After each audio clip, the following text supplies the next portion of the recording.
საუბრობთ მსოფლიოსთვის ახლა ყველაზე მნიშვნელოვან საკითხზე 4 წელი პუტინის ომიდან 1462 დღეა უკრაინა საკუთარ თავისუფლებასა და ევროპულ უსაფრთხოებას იცავს. გიგა ინაშვილია ახლა ჩვენი სტუდიის სტუმარი შეიარაღების სპეციალისტი მასთან ერთად გავივლით შეიძლება ითქვას სრულ სურათს. მოგესალმებით გიგა, მადლობა რომ ხართ ჩვენთან ერთად. მოდით აგვიხსენით თავდაპირველად პუტინის ამბიცია რომ 3 დღეში აეღო კიევი სად მივიდა? სად გადის ახლა ფრონტის ხაზი, როგორ გამოიყურება ის? კი, პირველი დღეები მეტნაკლებად ყველას ახსოვს, როგორ დაიწყო ომი. დაახლოებით 70 ბატალიონის ტაქტიკური ჯგუფით, რომელიც შედარებით ახალი ფორმაცია იყო რუსეთის შეიარაღებულ ძალებში, ანუ ინფორმაციის ბატალიონის ტაქტიკური ჯგუფები. რუსეთი შეიჭრა 4 ძირითადი მიმართულებიდან და შემდგომში ეს ბატალიონები ჩაიშალა 7 ქვემ მიმართულებად. და პირველი დღეები ასე თუ ისე ყველას ახსოვს, ვინც ადევნებდა ხო? თვალყურს ომს. კიევი იყო ძირითადი მიმართულება პირველი დღეები.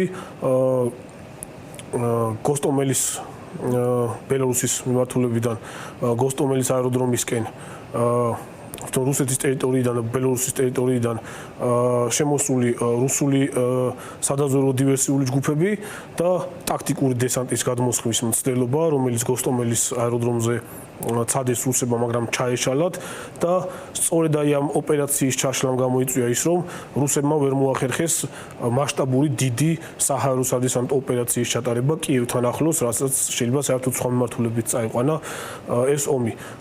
რუსული ძალების საკმაოდ დიდი ნაწილი ბელარუსიდან, ბრესტის და გომელის ოლქების მიმართულებიდან იყო კიევზე.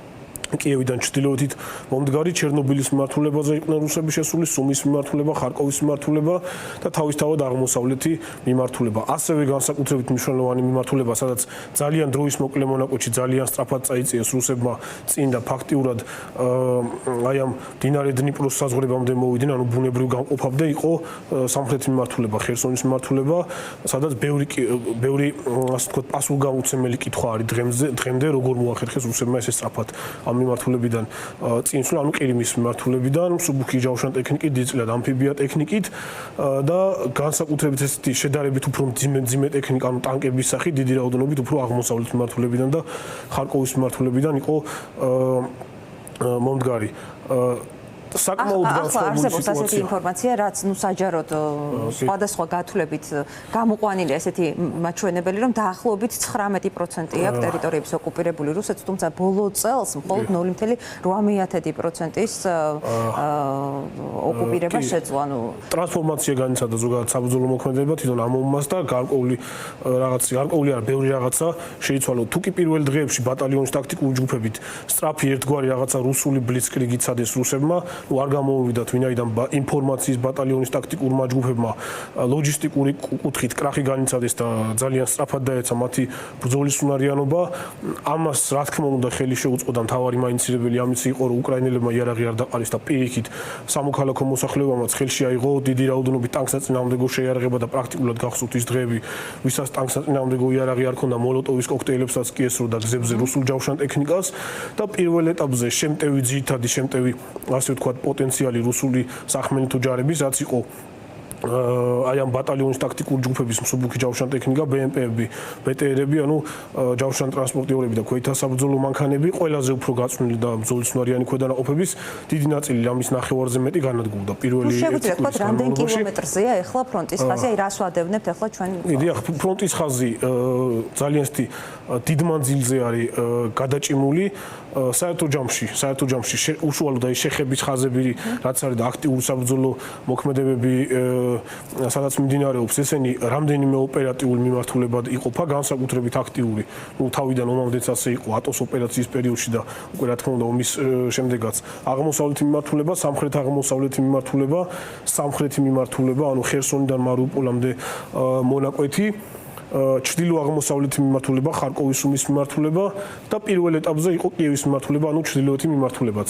ამ მოცემულობაში, ანუ სადღაც ეს 4 წელია მიდის საბრძოლო მოქმედები და სადღაც აი 2 წლის გასვლის შემდეგ მეტნაკლებად გამოიკვეთა ის შეხების ხაზები და ფრონტი დასტაბილურდა და გადავიდა სრულფასოვან მომქანცველ გაჭიანურებულ ხანგრძლივ ომში, სადაც ერთმანეთს არის დაჯახებული. აი ეს 400 კილომეტრი რა არის, რაზეც გუშინ გააკეთა განცხადება უკრაინამ, სულ ბოლოს ცნობები რაც არის, ვიცით რომ 400 კილომეტრის დამატებითი დაბრუნება შეძლებს. კი, ეს არის პატარ-პატარა მონაკვეთები, თუ ჯამში 400 კვადრატული კილომეტრი სამხრეთი მიმართულება არ და ნაწილობრივ სამხრეთ აღმოსავლეთით თუ შეიძლება რომ აი შემდეგი რუკა რო ვაჩვენოთ სადაც სამხრეთი მიმართულება არის მოცემული და მეტნაკლებად აი ეს ამ მიმართულებაზე არის სწორედ საუბარი ამ დნიპროს და ზაპოროჟიის ოლქების ნაწილი სადაც ასე თუ ისე დიდი არის რუსული დაწოლა და აი ამ მიმართულებით შედარებით სუსტი მონაკვეთები სადაც იპოვნეს ბოლო პერიოდში უკრაინელებმა მიდიოდა აქტიური შეტევითი ოპერაციები და გარკვეული ტერიტორიების დაკავება ასევე სადაც რუსები მხოლოდ ფორმალურად იყვნენ გამაგრებულები ეს მოხდა გასული წლის დეკემბრიდან მოყოლებული თელი იანვრის განმავლობაში. ესე როგორც ასეთი მთლიან ფრონტის ხაზს რო გადავხედოთ, ეს ძალიან დიდი არ არის და ზემოდან რო უყურებთ აი მთლიანი უკრაინის რუკას, ხო, მაინც და მაინც ესე არ ჩანს, მაგრამ უკვე ტაქტიკურ დონეზე თუ ჩავალთ და ტაქტიკური რუკების დონეზე დავათვალიერებთ, უკვე ჩანს, რომ საკმაოდ ისეთი მნიშვნელოვანი ტერიტორიები იქნა დაკავებული. ეს არის რაღაცა ოპერატიული დონის პლასტარი, მაგრამ რა თქმა უნდა მნიშვნელოვანი არის. რაც გამორჩეული იყო გიგა წელს, მათ შორის იყო უკრაინა მოახერხა შეღწევა და მტრის სტრატეგიული ობიექტების განადგურებაც კი. როდესაც ვამბობთ, რომ ეს სრულიად სხვა ტიპის ომია, რა აძლევს უკრაინას ამ შესაძლებლობებს, რომ მსგავსი ოპერაციები ჩაეტარებინა? დიახ, მას შემდეგ რაც მეტნაკლებად ორივე მხარეს შეიძლება ასე ვთქვათ, გამოიფიტა ძირითადი შემტევი პოტენციალი, განსაკუთრებით ჯავშან ტექნიკის კუთხით და ვხედავთ, რომ ორივე მხარეს ასე და განსაკუთრებით რუსულ მხარეს, სადაც ძირითადი ფორმაცია, ხო, ორგანიზაციულ საშტატო სტრუქტურა არის მოტომსროლელი ბრიგადები იყო, მოტომსროლელი დივიზიების, პოლკებიც. ესენი არის აწყობილი ჯავშან ტრანსპორტიორების და ქვეითთა საბრძოლო მანქანების შტატზე. ესე იგი, ფრონტის ხაზზე დიდი რაოდენობით დრონებით გაჯერებამ გამოიწვია FPV დრონებზე მაქვს საუბარი, გამოიწვია ის, რომ კატასტროფულად გამოიხშირა და მინიმუმამდე დაქვეითა ზოგადად ჯავშან ტექნიკის, მსუბუქი ჯავშან ტექნიკის რაოდენობა. რა თქმა უნდა, ტანკებიც, მაგრამ ტანკებზე უფრო მნიშვნელოვანი არის მსუბუქი ჯავშან ტექნიკა. აი ეს ცნობილი კადრები როგორც შეძლებს. ოპერაცია პაუტინა, კი. შესაბამისად მექანიზებული მასშტაბური მექანიზებული ოპერაციები არც ერთი მხრიდან არ ფიქსირდება, განსაკუთრებით რუსული მხრიდან არ ფიქსირდება, სადაც სამანევრო ოპერაციების ძირითადი სახეობა იყო ეს თავდაპირველად და პირველი თვეების განმავლობაში და შეტაკებები შეხების ხაზებზე და ხაზებს შორის არსებულ შედარებით ნეიტრალურ ტერიტორიებზე ხდება ათეულების შემადგენლობაში არსებული ჯგუფების დონეზე. ანუ ცდილობენ რუსული ტაქტიკა ესეთია ყოველ შემთხვევაში, ცდილობენ მოწინააღმდეგის სუსტი წერტილების პონას ბრძოლითი დაზვერვის ტაქტიკით გარკვეულ მიმართულებებზე უკრაინული პოზიციების გამოვლენას და რაღაცა მცირე ტერიტორიების დაკავებას. ხშირ შემთხვევაში ეს მხოლოდ სიმბოლური არის ხოლმე და ფოტო დროშის ჩარჭობით და ფოტოს გადაღებით შემოიფარგლებიან და მეორე დღესვე უკვე პროპაგანდა ყველას აცნობს, რომ აი ეს სოფელი დაიკავა რუსულმა ძალებმა და შეიძლება მეორე დღესვე ეს სოფელი უკრაინულმა ძალებმა. ძალიან უადგილოა ეს სიტყვა, მაგრამ ბევრი კურიოზით დაემართა რუსეთს და რუსულ პროპაგანდას ამ თვალსაზრისით. გიგა, ჩვენ არაერთხელ მოგვისმენია უკრაინის ხელისუფლების პოზიცია, ისინი ითხოვდნენ იარაღს. რა აქვს ახლა ხელში ევროპული დახმარებიდან და რა ახალი შესაძლებლობები გაუჩნდა მას საკუთარი წარმოების თვალსაზრისით? კი. ის რომ უკრაინამ საბრძოლო მოქმედებების წარმოება ამდენი ხნის განმავლობაში შეძლო, რა თქმა უნდა, დიდწილად არის დასავლური დახმარების დამსახურება. კიევზე მომდგარი რუსული ძალები და აღმოსავლეთით განსაკუთრებით აი ხარკოვის და დონეცკის მიმართულებიდან მომდგარი დიდი რაოდენობით რუსული ჯავშან ტექნიკა რო განადგურდა, პირველი დღეების განმავლობაში სწორედ დასავლური დიდი რაოდენობით დასავლური ტანკსაწინააღმდეგო სისტემების დამსახურება იყო. რუსული ავიაციის ფრენები რომ მასიურად შეიზღუდა და დღემდე რო შეზღუდულია და რეალურად თავის პოტენციალს ვერ აჩვენებს რუსული საჰარო ძალები ამ ომში. დასავლეთიდან მიღებული საჰარო თავდაცვის საზენიტო სარაკეტო კომპლექსების დამსახურება არის.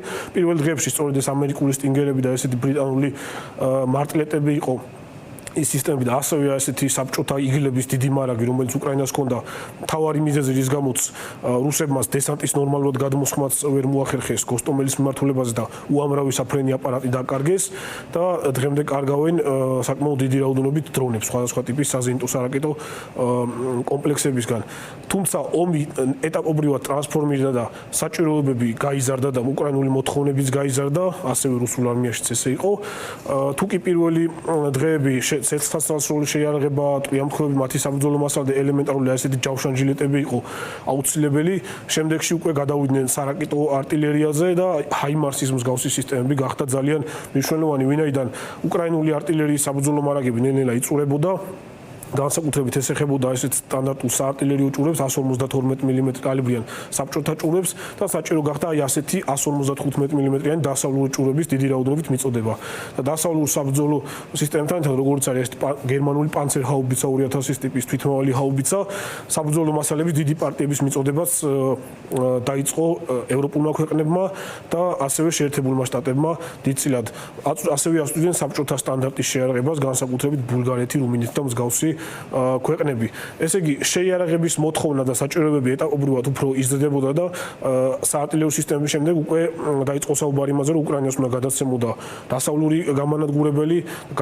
გამანადგურებლები, საავიაციო საბრძოლო მასალები, შორმანძილზე მოქმედი საზეიმტო სარაკეტო კომპლექსები, როგორიც არის ესეთი ამერიკული პეტრიოტი და აი ესეთი SAM-TES ტიპის სისტემები და IRIS-TES ტიპის სისტემები გერმანიიდან, საფრანგეთიდან და ასე შემდეგ და ასევე ევროპაში დაიწყო გამალებული მოძიება სხვადასხვა ქვეყნების შეიარაღებაში არსებული საბჭოთა საზეიმტო რაკეტებისა, იგივე სლოვაკეთმა რომ მიაწოდა იგივე S-300-ები და მათი საზეიმტო რაკეტები, რომლებიც პირდაპირ თავსებადი იყო უკრაინულ საჰაერო თავდაცვის სისტემთან, საბჭოთა წარმოების. ამას დაემატა ასევე ტანკები, ტანკების კუთხით უკრაინა არც ისე ცუდ სიტუაციაში არის, ეხლა და არც მაშინ იყო მაინც და მაინც, მაგრამ ტანკების დანაკარგები ჰქონდათ, იმის მიუხედავად, რომ დაახლოებით 590 ერთეულამდე რუსული ტანკიც კი ჩაიგდეს ომის მსვლელობისას ხელში ალაფად, დასავლეთიდან ტანკების მიწოდება მნიშვნელოვანი იყო, თუმცა პირველ ეტაპზე განსაკუთრებით მნიშვნელოვანი იყო ევროპის ქვეყნებიდან საბჭოთა სტანდარტის ტანკების მიწოდებაც. იგივე ტვარდის ტიპის ტანკები, T-72-ების სხვადასხვა მოდიფიკაციები ჩეხეთიდან, ტვარდები პოლონეთიდან და მივიდა იქამდე რომ აბრამსებიც მიეწოდა შეერთებულმა შტატებმა, თუმცა არც ისე დიდი რაოდენობით და აი ესეთი ამერიკული აბრამსებიც ვიხილეთ რუსეთ-უკრაინის ომში უკვე საბჭოთა კონტაქტ ერთი ტიპის დინამიური დაცვის ელემენტებით, იგივე გერმანული ლეოპარდებიც. თუმცა ეს არის ისეთი ომი, სადაც ყველაზე უფრო თანამედროვე კონფიგურაციის ტანკებიც ბევრს ვერაფერს გააკეთებენ, იმიტომ რომ იმდენად დიდი ძალები არის და იმდენად გაჯერებული არის ზოგადად ტაქტიკურ დონეზე ტანკი, ზოგადად ტაქტიკური ელემენტია და შესაბამისად ტაქტიკურ სივრცეში მათი ნომერ პირველი მტერი არის FPV დრონები და აი ამ FPV დრონებმა კუმულაციურ მუხტებით აღჭურმა FPV დრონებმა გააკეთეს ის, რომ ორივე მხრიდან ტანკები პრაქტიკულად ფრონტის ხაზიდან სადღაც 10 კილომეტრიან სიკია ესეთი მარტივი FPV დრონები, რომელიც ამ ომამდე ასე თუ ისე სპორტული მიზნებით გამოიყენებოდა, მხოლოდ დღეს გახდა საშუალება, იაფიანი საშუალება ტანკს აწინააღმდეგო საბრძოლო მასალის რამდენიმე კილომეტრამდე მიტანისთვის და რეპ სისტემების ბრძოლის ველზე რეპ სისტემების გამოჩენამ უკვე FPV დრონებზე დაინიცირა ოპტიკურ ბოჭკოვანი მავთულის კაბელების ხვიების დამაგრება, რომლითაც ასეთ ტიპის მცირე ზომის დრონებით უკვე ყველაზე ისეთი ბოლო კონფიგურაციებში 30-40 და 50 კილომეტრამდეც კი წვდებიან, რაც შეუძლებელი იყო პრაქტიკულად ესეთი სტანდარტული რადიომართვადი დრონებით, ხო? ანუ ამან საშუალება მისცა ორივე მხარეს, უკრაინელებმა დაიწყეს პირველად FPV დრონებზე კუმულაციური მუხტების დამაგრება, განსაკუთრებით აი ამ სურათზე რაც არის, ეს არის სტანდარტული კონფიგურაცია, რასაც ორივე მხარე იყენებს მეტნაკლებად, წინ ორი ცალი კონტაქტური მავთულით, მიდის ეჯახება ტანკს ან სხვადასხვა ტიპის ჯავშან ტექნიკას და უიაფესი საბრძოლო მასალით, რომელიც RPG-7 ტიპის ჭურვის საბრძოლო მასალა არის, რამდენიმე კილომეტრში ანადგურებს ტანკს, მაშინ როცა სტანდარტულ სიტუაციაში მაქსიმუმ 500 მეტრი იყო ამ ტიპის საბრძოლო მასალის სროლის მანძილი. გიგა, ვიცი რომ ძალიან რთული კითხვა და არც კითხავ, როდის ან როგორ შეიძლება დასრულდეს ომი, ჩვენ აქ ის ხალხი ვართ, ვისაც გვიჯერა რომ უკრაინის გამარჯვებით და აი ამ ომის დასრულების დროისთვის უკრაინა რა ტიპის სახელმწიფო იქნება, მისი შეიარაღებული ძალები როგორი იქნება ამ გამოცდილების მიღების შედეგად ამ შეიარაღებას. ბევრი არ ელოდა ამას, მაგრამ ალბათ უფრო ის ხალხი, ვინც დღემდე რუსეთის ხარს იჭერს, თუნდაც იდეოლოგიურად უკრაინა ამდენი ხანი იომებდა რუსეთის წინააღმდეგ. რა თქმა უნდა, ეს დასავლური დახმარების დამსახურება არის დიდწილად, მაგრამ შეიარაღება ცალკე არაფერს არ აკეთებს, თუ ნება არ არის ზოგადად მოსახლეობის და სახელმწიფოსი. ეტაპობრივად უკრაინელებმა უამრავი სხვადასხვა საბრძოლო სისტემა განავითარეს და შექმნეს, როგორც ესეთი კამიკაძე კატარღები, სხვადასხვა ტიპის დამრტყმელი დრონები, რომელთაც ათასობით კილომეტრზე წვდებიან უკვე საკუთარი წარმოებით ესეთი ნეპტუნის ფრთოსანი რაკეტის ოჯახი, რომელთაც კრეისერ მოსკვას ჩაძირეს და ახლა უკვე 1000 კილომეტრამდე მოქმედი სახმელეთო კონფიგურაციას შექმნეს და ძალიან პერსპექტიული პროექტი არის და იმედები არის საკმაოდ დიდი, რომ თუნდაც საჭირო დახმარების ნახევრის მიღების შემთხვევაში აქ საუბარი არ არის მხოლოდ რაღაცა მზასაბრძოლო სისტემებზე, აქ საუბარია თუნდაც რაღაც კომპონენტებზე, რომელთაც აი ესეთი ფლამინგოს ტიპის ფრთოსანი რაკეტისა და დრონის ჰიბრიდს აწარმოებს უკრაინა, იგივე მისთვის ძრავების მიწოდება ამ ეტაპზე, იგივე მათ მარაგებში არსებული მოძველებული საბჭოთა პერიოდში წარმოებული ძრავებს იყენებენ, მაგრამ დასავლური ძრავებიც თავსებადი არის მასთან, მსუბუქი რეაქტიული ძრავები. აი ასეთი კომპონენტების მიწოდების შემთხვევაში და განსაკუთრებით